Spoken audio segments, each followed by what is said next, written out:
E aí, de qual cidade você está nos assistindo? Conta pra gente nos comentários. E já deixa aquele like e se inscreve no canal para não perder nada.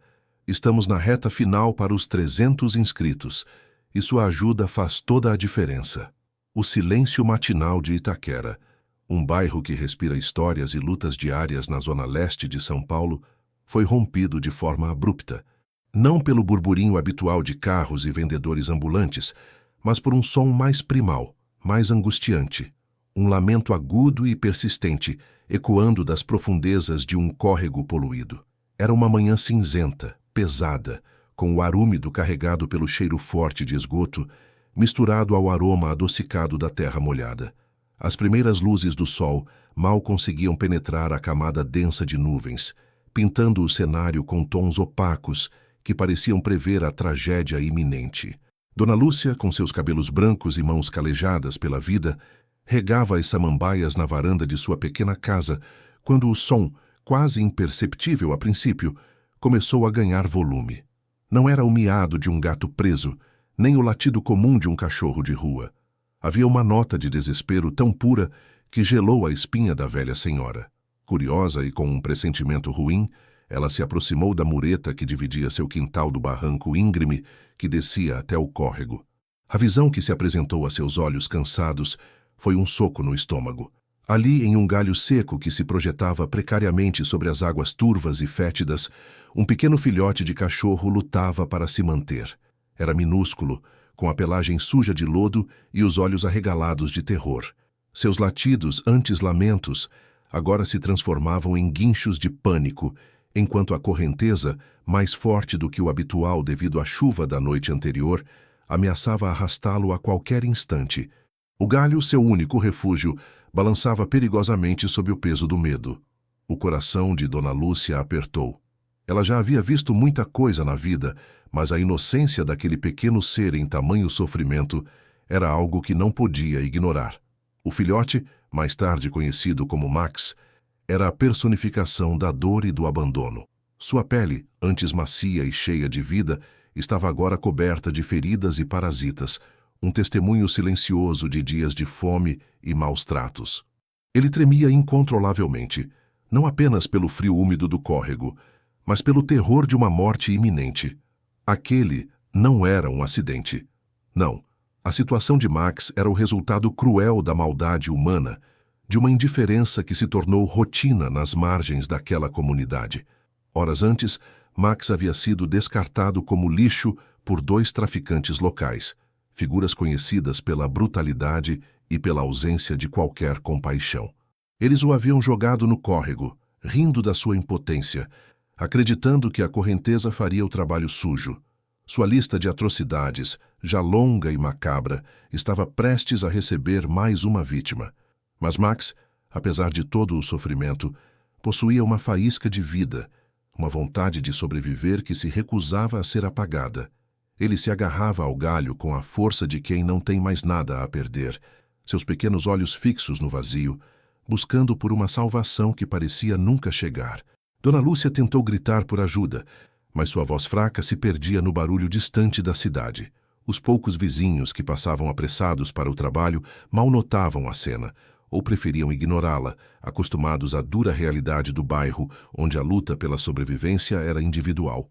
A solidão de Max era palpável, seu desespero uma mancha sombria na paisagem cinzenta.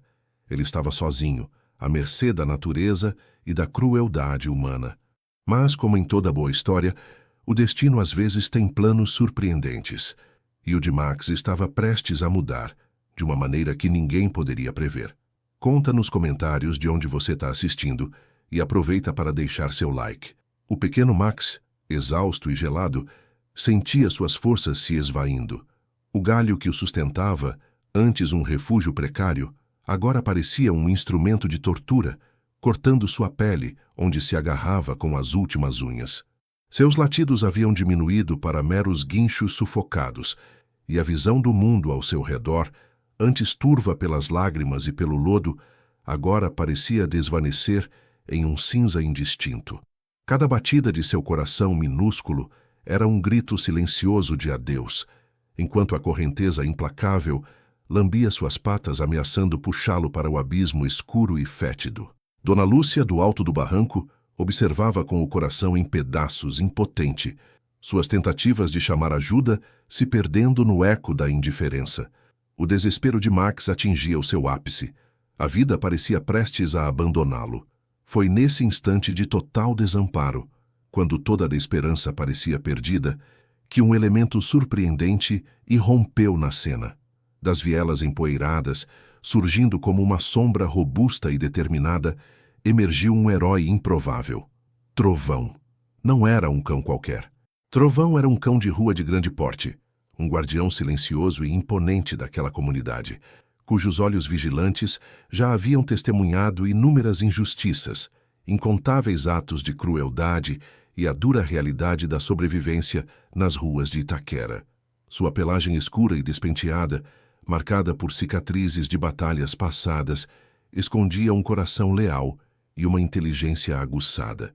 Com seu porte imponente e andar cadenciado, Trovão havia vagado por aquelas ruas por anos, observando, aprendendo, intervindo apenas quando a situação exigia sua força e coragem.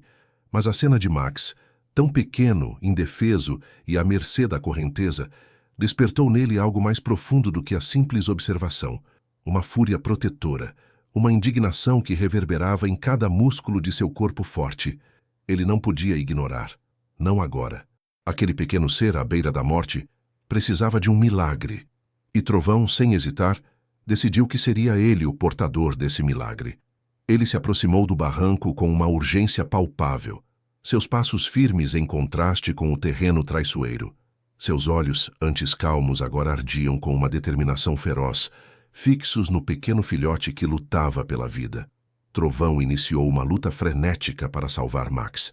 O barranco escorregadio do córrego, coberto de lodo e detritos, representava um desafio traiçoeiro até mesmo para suas patas robustas. Mas Trovão não recuou. Ele tentou descer, deslizando as patas dianteiras pela lama, sentindo o cheiro repugnante da água subir. Em uma tentativa desesperada de alcançar Max, de se aproximar o suficiente para puxá-lo ou empurrá-lo para um lugar seguro, suas patas traseiras escorregaram abruptamente. O grande cão perdeu o equilíbrio e caiu na correnteza imunda, sendo engolido pelas águas poluídas com um baque surdo que ecoou no silêncio tenso. Dona Lúcia soltou um grito abafado, o coração acelerado. Por um instante, o desespero foi generalizado. Trovão emergiu segundos depois, tossindo e engolindo a água escura e cheia de lodo. Seu corpo estava coberto de sujeira, a pelagem ensopada e pesada, mas seu espírito estava inabalável. Os olhos ainda mais determinados voltaram a se fixar no pequeno filhote, recusando-se a deixar o pequeno Max morrer. Ele nadou com dificuldade, mas com uma força surpreendente, posicionando-se mais perto do galho.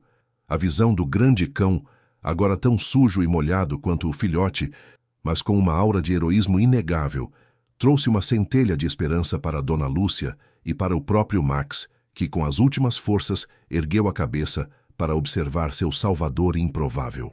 A luta de Trovão não era apenas pela vida do filhote, mas contra a indiferença, contra a crueldade que permeava aquele lugar. Era um testemunho silencioso de que, mesmo nas circunstâncias mais sombrias, a bondade e a coragem podiam surgir de onde menos se esperava. Se isso já te emocionou, inscreva-se para acompanhar o resto da história. A jornada de Trovão e Max estava apenas começando, e o que viria a seguir seria uma verdadeira prova de amor e superação. Mas para entender a magnitude daquele sacrifício, daquela fúria protetora que impulsionava Trovão através das águas imundas, é preciso voltar no tempo. É preciso mergulhar nas memórias de um cão que, como muitos em Itaquera, aprendeu que a vida nas ruas é uma batalha constante, onde a sobrevivência é um privilégio e a bondade uma raridade. Trovão não nasceu herói. Ele foi forjado nas adversidades. Sua história começou em um beco escuro, um entre tantos filhotes abandonados, lutando contra a fome, o frio e a crueldade dos homens. Ele viu irmãos serem atropelados, mães definharem de doença e a indiferença estampada nos rostos apressados. A perda foi sua primeira professora. Ainda muito jovem, Trovão presenciou a morte de sua mãe, envenenada por alguém que não suportava a presença de cães de rua. A dor daquele dia gravou-se em sua alma, mas também acendeu uma chama, a de proteger os mais fracos. Ele aprendeu a observar, a farejar o perigo, a reconhecer os sinais de abandono e sofrimento. Sua inteligência e seu instinto aguçado o transformaram de uma vítima em um guardião. Ele não latia para qualquer um. Seu latido era um aviso, um chamado, uma declaração de que, apesar de tudo, a vida merecia ser defendida. Havia a lenda, contada em sussurros pelos moradores mais antigos, de como Trovão salvou a gata cega da vizinha de ser atacada por um grupo de moleques cruéis, ou de como ele desenterrou o brinquedo favorito de uma criança que o havia perdido no lixo, devolvendo-o intacto. Ele era a sombra protetora que afastava os perigos invisíveis, o sentinela silencioso que velava pelos mais vulneráveis. Seu corpo robusto, suas cicatrizes, não eram apenas marcas de brigas por comida ou território. Eram medalhas de honra, contadores de histórias de uma vida dedicada a uma causa maior. Ele tinha uma força interior única, uma resiliência que o impedia de desistir, mesmo quando tudo parecia perdido. Foi essa força, esse legado de superação e bondade, que o impeliu a agir naquele momento, quando Max estava à beira da morte. Trovão sabia o que era sentir-se sozinho e desamparado, e jamais permitiria que outro ser sentisse a mesma dor sob seu olhar. De volta ao presente, Trovão, ensopado e exausto, não parava de lutar.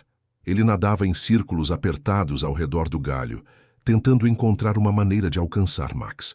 Seus latidos, agora mais desesperados, misturavam-se aos guinchos fracos do filhote, formando uma sinfonia angustiante que, pouco a pouco, começou a perfurar a indiferença do bairro.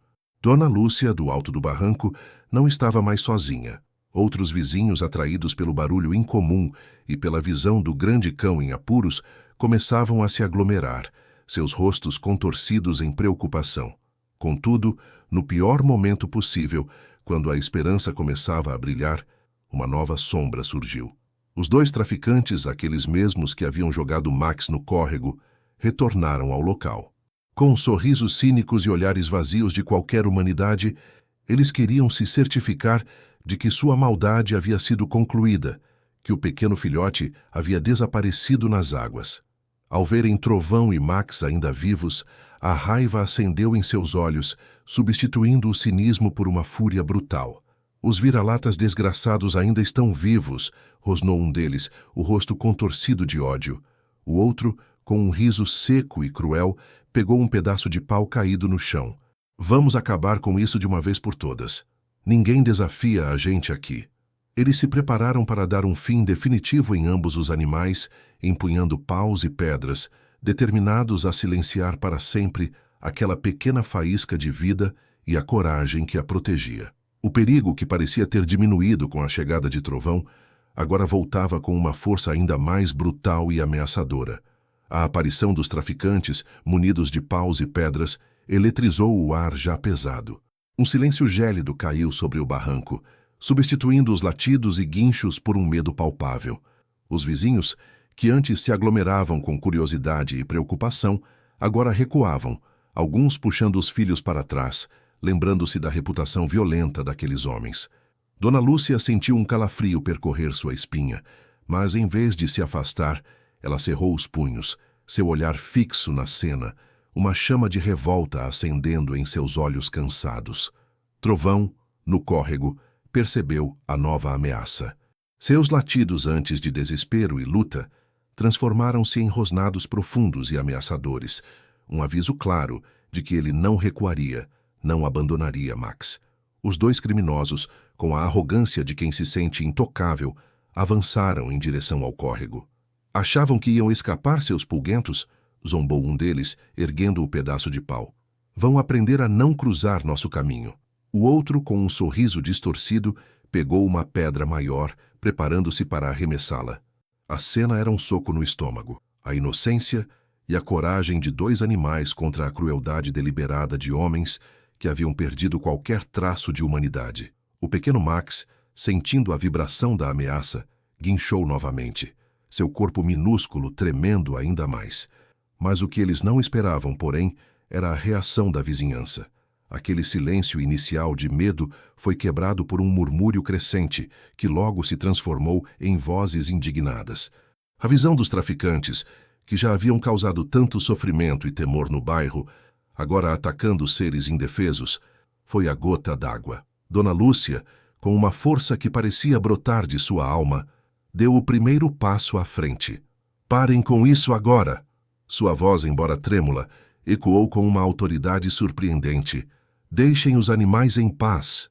A coragem da velha senhora foi como um estopim. Outros moradores, impulsionados por uma indignação crescente e pelo exemplo de Trovão, que continuava a rosnar e proteger Max mesmo em meio ao perigo, começaram a se mover. Idosos que já haviam testemunhado maldade demais em suas vidas, jovens que se cansaram de ver a injustiça prevalecer, mães que pensavam em seus próprios filhos e na humanidade que queriam ensinar. Aquele não era apenas o resgate de 2 cães. Era um levante contra a opressão, contra o medo que os traficantes haviam imposto sobre a comunidade por tanto tempo. "Vocês não mandam aqui", gritou seu Jorge, o padeiro, um homem robusto que raramente se metia em confusão, mas que agora brandia um rolo de massa com determinação. "Chega! Não vamos permitir mais essa covardia." A fúria da comunidade estava estampada em seus rostos, uma onda de revolta que varria a passividade. Os traficantes, inicialmente surpresos pela audácia dos moradores, tentaram intimidar. "Quem vocês pensam que são? Vão se arrepender", bradou um deles, mas suas palavras já não tinham o mesmo peso. A união daquelas pessoas era mais forte do que a ameaça de 2 homens. Com a fúria da comunidade estampada em seus rostos, eles cercaram os 2 criminosos. Não foi um ataque desorganizado, mas um movimento coordenado, nascido da necessidade e da revolta. Uma cerca humana se formou, encurralando os traficantes contra a mureta do córrego. A tensão era quase insuportável, o ar carregado de adrenalina e emoção. Os paus e pedras que os criminosos empunhavam foram rapidamente arrancados de suas mãos por braços fortes e determinados. Houve empurrões, gritos, uma luta breve, mas intensa. Os moradores, unidos e determinados, conseguiram deter os traficantes. Dona Lúcia, com a ajuda de seu Jorge, imobilizou um deles, enquanto outros vizinhos contiveram o segundo, amarrando suas mãos com cordas de varal que foram rapidamente providenciadas. O clamor da comunidade, misturado aos rosnados de Trovão e aos guinchos de Max, ecoou pelas ruas de Itaquera, não mais como um lamento, mas como um grito de vitória. Aquele ato de coragem coletiva, impulsionado pela determinação de proteger os mais vulneráveis, estava finalmente desfazendo a teia de medo que sufocava o bairro. E, como se o destino estivesse a favor da justiça, os sons distantes de sirenes começaram a se aproximar, perfurando o burburinho da multidão. A ajuda estava a caminho. As sirenes, antes distantes, agora rasgavam o ar de Itaquera com uma urgência palpável. Em poucos minutos, 2 viaturas da polícia militar pararam bruscamente na rua, e policiais com seus uniformes impecáveis e expressões sérias desceram rapidamente, equipados e prontos para a ação. A cena que encontraram era inusitada. 2 homens, visivelmente alterados e com os rostos marcados pela raiva e humilhação, estavam imobilizados contra a mureta do córrego, cercados por um grupo de moradores que exalavam uma mistura de alívio e fúria contida. Dona Lúcia e seu Jorge, ainda ofegantes, foram os primeiros a relatar o ocorrido, suas vozes carregadas de indignação e a verdade irrefutável de quem havia testemunhado a crueldade. Os policiais agiram com eficiência. Os traficantes, que minutos antes se sentiam senhores daquele pedaço de rua, agora eram algemados, suas tentativas de protesto abafadas pela autoridade e pela reprovação dos vizinhos.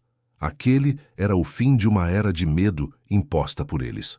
Enquanto os criminosos eram conduzidos para a viatura, a comunidade irrompeu em aplausos e gritos de justiça, um som que ecoava não apenas a prisão dos malfeitores, mas a libertação de um bairro que ousara se levantar. Era um momento de catarse coletiva, a prova de que a união podia sim quebrar as correntes da opressão. Mas no córrego, A batalha de Trovão e Max ainda não havia terminado. Com a atenção dos policiais voltada para a situação dos cães, um novo desafio se impôs. Como tirá-los daquelas águas fétidas e perigosas sem causar mais danos? Trovão, exausto, continuava a nadar perto de Max, que mal conseguia manter a cabeça fora da água. Seu corpo robusto, antes uma fortaleza, agora tremia visivelmente, e ele tossia com frequência, engolindo mais daquela água imunda. Um dos policiais, mais jovem e com um olhar de compaixão, avaliou a situação. Não podemos simplesmente puxá-los. O filhote está muito fraco e o córrego é traiçoeiro, disse ele, olhando para o barranco íngreme. Foi Dona Lúcia quem teve a ideia. Meu marido tem uma escada de corda na garagem, e o seu Antônio, que trabalhou em construção, pode nos ajudar a descer com segurança. A comunidade, ainda eufórica pela vitória sobre os traficantes, rapidamente se mobilizou novamente. Em questão de minutos, a escada foi trazida e amarrada em uma árvore robusta no alto do barranco. Seu Antônio, com a destreza de quem conhece cada palmo daquele terreno, desceu com cautela, seguido por outro vizinho. A tarefa era delicada. Max estava quase inconsciente, e Trovão, apesar de sua exaustão, rosnava baixinho quando alguém se aproximava demais de seu protegido, mostrando que, mesmo ferido, seu instinto protetor permanecia intacto. Com paciência e cuidado, seu Antônio conseguiu alcançar Max primeiro. O filhote minúsculo e gelado foi gentilmente envolto em um cobertor que Dona Lúcia havia providenciado e içado cuidadosamente para o alto do barranco, onde foi recebido com um suspiro coletivo de alívio. A visão de seu pequeno amigo seguro deu a Trovão uma nova onda de energia. Ele permitiu que o segundo vizinho o ajudasse a subir pela escada, suas patas escorregando, mas sua determinação inabalável. Quando finalmente alcançou o topo, seu corpo estava coberto de lodo, e ele mal conseguia se manter em pé, mas seus olhos procuraram imediatamente por Max. O reencontro foi um milagre emocional.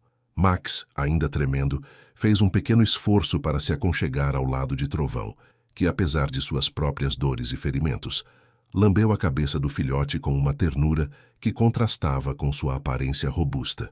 A comunidade, emocionada, assistiu àquela cena de amor puro. Uma vizinha, estudante de veterinária, já estava ali com um kit de primeiros socorros improvisado, limpando as feridas de Max e examinando Trovão. Ambos estavam exaustos, sujos e feridos, mas vivos. Aquele dia não marcou apenas a prisão de 2 criminosos e o resgate de 2 animais. Marcou uma transformação. A indignação se transformou em ação, o medo em coragem e a indiferença em união. A comunidade de Itaquera, antes fragmentada pelo temor, encontrou sua voz e sua força. Os vizinhos, que antes mal se cumprimentavam, agora se olhavam com um novo respeito, uma nova admiração. A semente da mudança havia sido plantada, regada com a coragem de um cão e a solidariedade de um povo. A história de Trovão e Max se tornava, naquele instante, a história de todos eles. Um lembrete vívido de que a bondade, quando unida, é uma força invencível. Mas o caminho para a recuperação e a cura ainda era longo, e a verdadeira extensão do legado daquele dia estava apenas começando a se revelar. A recuperação de Max e Trovão foi um testemunho da resiliência e do amor. Levados às pressas para a clínica veterinária local, eles receberam os cuidados urgentes que mereciam. Max, o pequeno filhote que quase sucumbiu à crueldade humana, curou suas feridas físicas e emocionais sob o olhar atento de Trovão. O grande cão, embora exausto e com algumas escoriações, recusou-se a deixar o lado de seu protegido. Aquela ligação, forjada nas águas escuras do córrego, tornou-se inquebrável. Dona Lúcia, com a ajuda de vizinhos como seu Jorge, garantiu que os dois tivessem um lar seguro e amoroso, onde nunca mais sentiriam fome ou medo. A história de Trovão e Max se espalhou como um incêndio por Itaquera e depois por toda a cidade. Não era apenas uma história de resgate. Era a lenda viva de um cão que arriscou tudo e de uma comunidade que se uniu contra a injustiça. Inspirados por essa bravura, os moradores, liderados por Dona Lúcia, criaram a Casa de Trovão e Max, um santuário para animais abandonados no bairro, garantindo que nenhum outro ser inocente sofresse o mesmo destino. Os traficantes, por sua vez, foram julgados e condenados, e sua prisão trouxe uma paz duradoura às vielas de Itaquera, que antes eram dominadas pelo medo. Max e Trovão viveram muitos anos felizes, inseparáveis. Trovão, com sua dignidade e coragem, tornou-se o guardião oficial do santuário, um símbolo de proteção. Max, o filhote que renasceu, cresceu forte e brincalhão, um lembrete constante de que a esperança nunca deve morrer. A comunidade de Itaquera floresceu. Mais unida, mais gentil, mais vigilante, aquele dia no córrego não foi apenas um resgate, mas um renascimento, provando que a verdadeira força de um bairro reside na compaixão de seu povo. Em um mundo que muitas vezes parece cruel e indiferente, a história de Trovão e Max nos ensina a lição mais valiosa de todas. Escolha ser gentil. Escolha ser corajoso. Escolha fazer a diferença, porque às vezes um simples ato de bondade pode mudar o mundo. Obrigado por chegar até aqui, mas não saia ainda. Na tela ao lado está mais uma história emocionante. Clique, inscreva-se no canal e compartilhe. Te espero lá.